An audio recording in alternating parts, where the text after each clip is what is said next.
In dealing with others, we must recognize that we are all different from one another.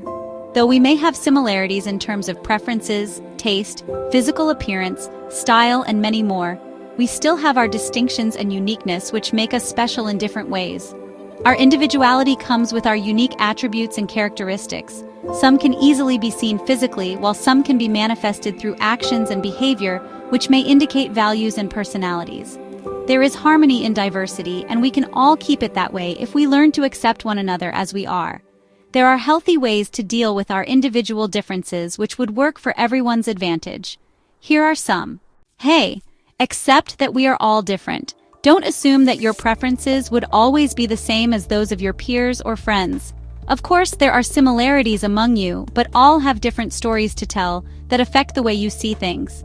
You may have different beliefs, culture, values, and even interest, and you cannot force anybody to be exactly the same as you. Remember, even twins have differences. Use your similarities with other people to strike a harmonious relationship with them. While you acknowledge that people are different from another, there are also commonalities which you may take advantage to establish positive relationship with them.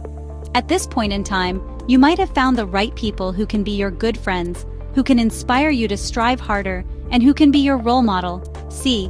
Be open-minded with others. You can always learn from the experiences of your friends and peers, and they can also do the same with you. The manner they overcome life challenges and how they impact their living could be your insights to improve your lifestyle or even the way you see things around you. You can also learn from their culture, traditions, and values. D. Try to consider where others are coming from. Your family setup may be different from what your friends have. People might have grown up in a province or in a highly urbanized city. There are those who have a complete set of parents and those that have a single parent or no parents at all.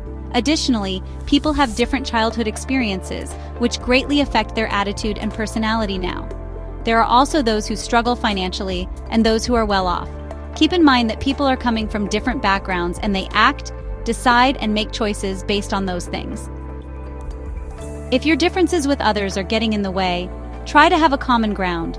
You cannot impose your beliefs, values, and culture to others the same way that they cannot do that to you.